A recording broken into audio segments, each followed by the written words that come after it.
Let's continue our comprehensive review. So Calc 1, review, part 2. Next question that we're going to deal with. We've got to verify the mean value theorem on a function. This function is f of x is x squared plus x, and we're supposed to do this between -4 and 6. So first thing we've got to do is make sure that f of x is differentiable between 4 and 6, and it's a polynomial, so it's differentiable everywhere, so that's okay. We need to, and it could possibly not be differentiable at the endpoints, but it is anyway, so that's not an issue with this one. Then we've got to find f of -4, which is -4 squared, or 16. -4 is 12. F of 6 is 6 squared, which is 36, plus 6, which is 42. So let's find the slope between those two.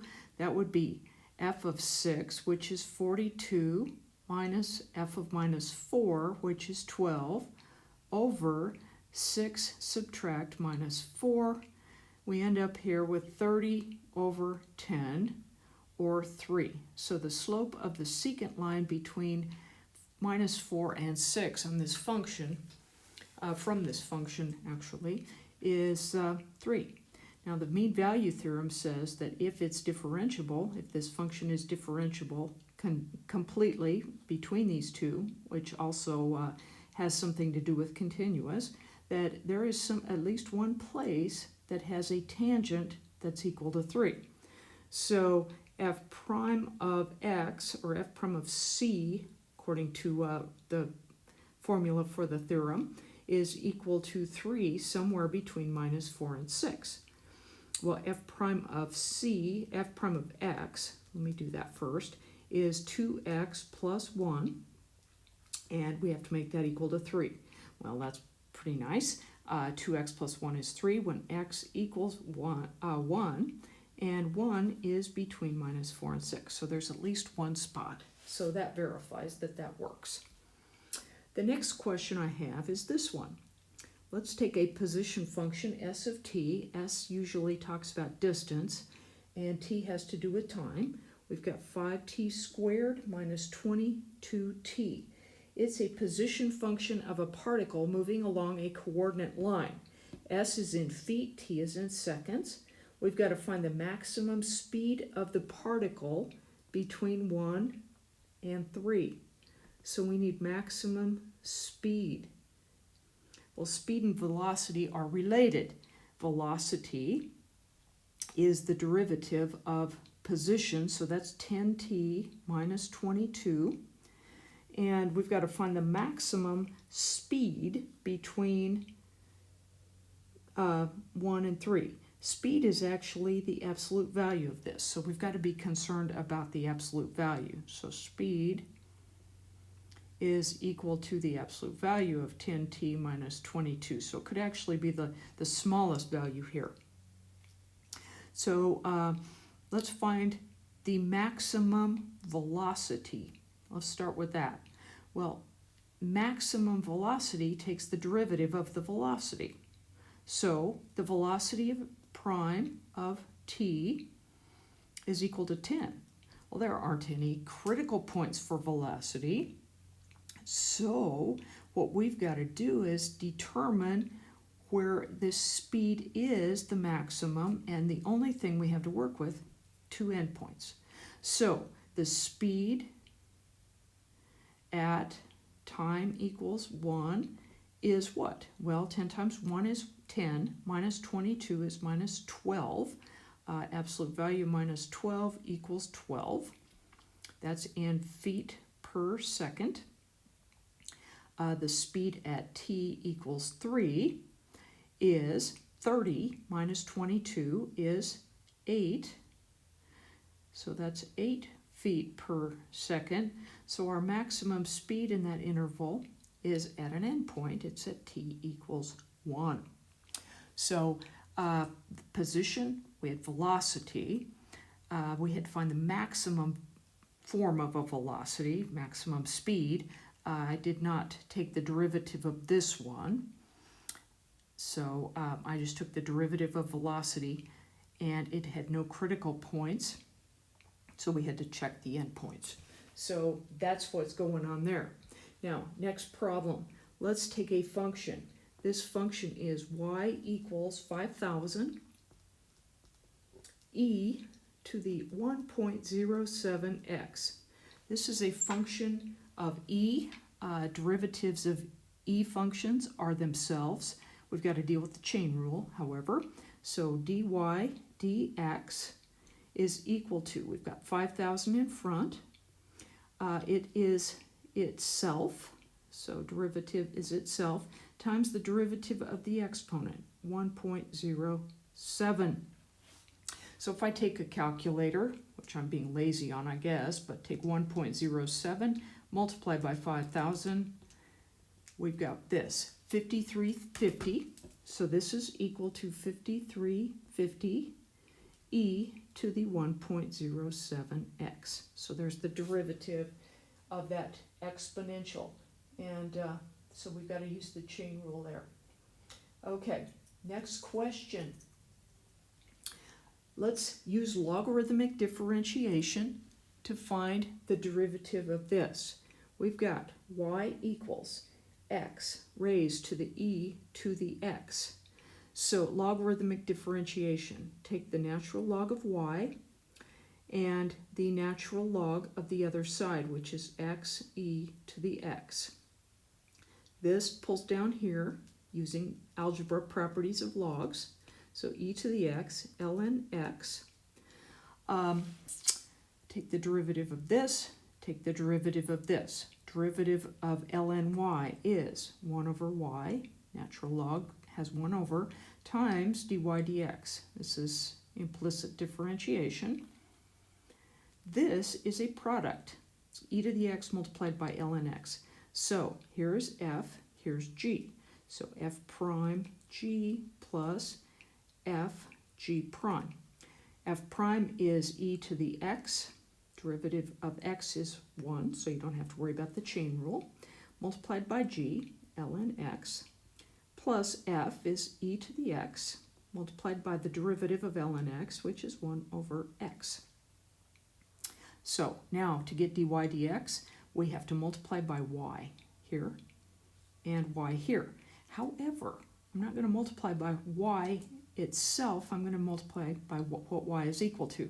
So I'm going to multiply by x e to the x. So these cancel. I get dy dx, and I get all this. And it's probably better just to leave it like that. So that uses logarithmic differentiation. Now let me continue here just a bit and find another problem for us to do. So, some kind of simple derivative problems. Let's first of all find d dx of y equals ln x. Well, if you looked at this one, that's pretty easy because now dy dx is equal to 1 over x. Next problem, a little more challenging. This one's got f of x is equal to 4 to the 3x minus 2. Now that's an exponential problem, but not quite the same as an e to a power. So f prime is itself 4 to the 3x minus 2, multiplied by the exponent's derivative, which is 3. But then this is not the base e, so we have to multiply by the log of 4, log of the base. So there's that one. All right, another problem. Let me change pages for you. So let's do this. Let's find the derivative of f of x is equal to 2x plus 7 to the 6th times x minus 2 to the 5th. So this is a product. So here is f and here is g. F prime and I'm not going to simplify this one because simplifying is not the important part, but product rule. F prime is going to be F, capital F prime, so that's going to be 6 times 2x plus 7 to the next lower power, which is 5, multiplied by the derivative of the inside, which is 2, multiplied by g. So this is all F prime. Now I've got to have g. So g is x minus 2 to the 5th. Then I've got to have plus f left alone. So f is 2x plus 7 to the 6th, multiplied by the derivative of g, g prime. That is 5 times x minus 2 to the 4th times the derivative of the inside. Now this one is, I said I wasn't really going to simplify. I guess there is something that could be done that would be kind of nice. So I will simplify to a point. There is a common factor of 2x plus 7 in both of these. The lower power is the one that's common to both.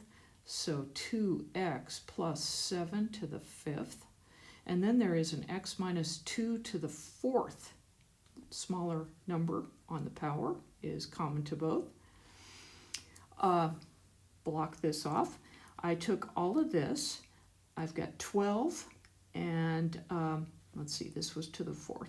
So I've got 12 and then I took all but one power of this one. So x minus 2 to the 1st. Then I've got plus.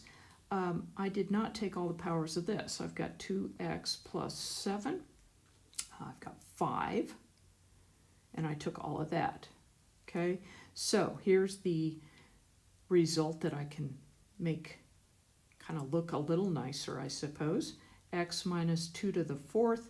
And then let's combine some things here. I've got 12x minus 24. So 12x minus 24 plus 10x plus 35. So 12x plus 10x, 22x, minus 24 plus 35 is plus 11. So it looks pretty nice, and you could actually factor an 11 out of that if you wanted to. All right, let's look a little bit further. The next problem I have is another derivative problem. This one asks us to find the derivative of f of x equals x minus 3 to the 4th over x squared plus 2x. So quotient rule, f prime of x, here's f, and here is g. So I'm going to go f prime g minus f g prime all over g squared.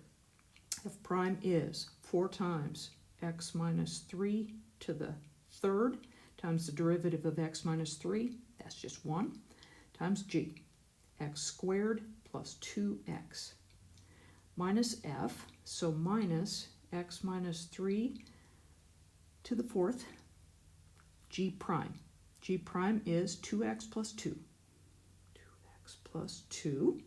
And then it's all divided by the denominator squared. So x squared plus 2x all squared. Now, you could factor some things out of that if you wanted to. There's a common factor of x minus 3 that you could factor out. There's a common factor of 2. Okay, so if I did that, I'd have 2, and then I'd have x minus 3, actually to the 3rd power, I guess. What's left? So I took 2 out of 4, I've got 2 left. I took all of those. I did not take this, so I've got x squared plus 2x. Then I've got a minus. I took 2, so I've got x plus 1 from that part. And I took x minus 3 to the 3rd. I've got an x minus 3 to the 1st. Kind of got those out of order. Hope that doesn't bother you. X squared plus 2x all squared. So I'm going to stop there. Now, a few more derivatives. Here's one, probably pretty simple at this stage. It actually is written this way. Y equals 7x squared plus 9x plus 2. So derivative would be written dy dx is equal to 2 times 7 is 14x. Derivative of 9x is 9. Derivative of 2 is 0. How about this one? I've got f of x is the cosine of x times the tangent of x. Now, if you are good at trig or have some affinity for trig, I hope you do, you might notice that this is cosine of x times sine x over cosine x. So I could just cancel those. I haven't done any calculus yet, but this function is sine x. Remember doing verifying identities in trig? Well, this really helps because what's the derivative of sine x? F prime of x is cosine x. Otherwise, you'd have to use the product rule and a few other things. Here's another example. F of x is equal to 5 minus 6x over 4 minus 3x squared. Quotient rule. There's f, there's g. So f prime of x is derivative of f, which is minus 6, multiplied by g, which is 4 minus 3x squared. Notice I'm using parentheses a lot. Minus the numerator, 5 minus 6x, times the derivative of the denominator, 0, and then minus 6x. All over the denominator squared, 4 minus 3x squared, all squared. And you could do a little bit of factoring and simplifying there if you felt so inclined. It would be okay, not necessarily a big issue. I do see a common minus 6 or plus 6 if you prefer. So let me try a few more. This one is almost a duplicate of one I had a few minutes ago. This one asks for the derivative of 4 to the x squared minus 3. So that's an exponential problem. The derivative is itself 4 to the x squared minus 3 because that's an exponential function. But it's got two pieces that we've got to tack on. One is chain rule, so derivative of x squared minus 3 is 2x. The other one is this is not base e, so we've got to make up for that by multiplying by ln 4. Next problem that I've got is this one. F of x is ln of 5x minus 7. So the derivative, f prime of x, is natural log's derivative is 1 over, so 1 over 5x minus 7, multiplied by the derivative of the 5x minus 7, so that's going to give us a 5. So there's that one. Okay, I got a couple more here. I'm going to change pages on you again, see how that goes. Let's take f of x is sine 3x multiplied by x minus 3 to the 4th. So f prime of x is, here's f and here's g. So f prime is derivative of sine. Go at it from the outside in. So derivative of the outside is cosine. The angle does not change, cosine 3x, times the derivative of the angle, which is 3. So there's f prime, times g, which is x minus 3 to the 4th. Then we've got to have plus. F left alone is sine 3x. Derivative of g, that's a chain rule problem, 4 times x minus 3 to the 3rd times the derivative of the inside, which is 1. So there you go on that one with no simplification. There's really not a lot you can simplify. You could take a factor of x minus 3 to the 3rd out. That's about all you can do.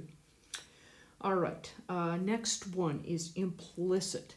Got a circle equation, x squared plus y squared equals 9. So find dy dx. So we just go after it. This one, dy dx of that is 2x. That is x, so no big deal. Here, derivative of y squared is 2y, but y is not x, so we have to put dy dx. and then equals the derivative of 9, that's 0. Let's subtract 2x over, so we've got 2y dy dx equals minus 2x. Divide both sides by 2y so that we can solve for dy dx. So that cancels. The 2's cancel. We end up with minus x over y. You might remember that from geometry, that the tangent to a circle is the negative reciprocal of the slope of the line, or the radius line, and that y over x would have been the radius line. So there you go. Let's see. Here's another implicit. Y plus 2 is equal to 3 times x squared minus 5. Now that one's easy to make explicit. You could just move this guy over. Okay, so that makes that easier. But dy dx, derivative of this one, is equal to, okay, so this was just to the first, so this is 3 times this stuff, so 3x squared's derivative is 6x, minus 15's derivative, 0, minus 2's derivative is 0. So that's the end of that one. Okay, we'll stop there.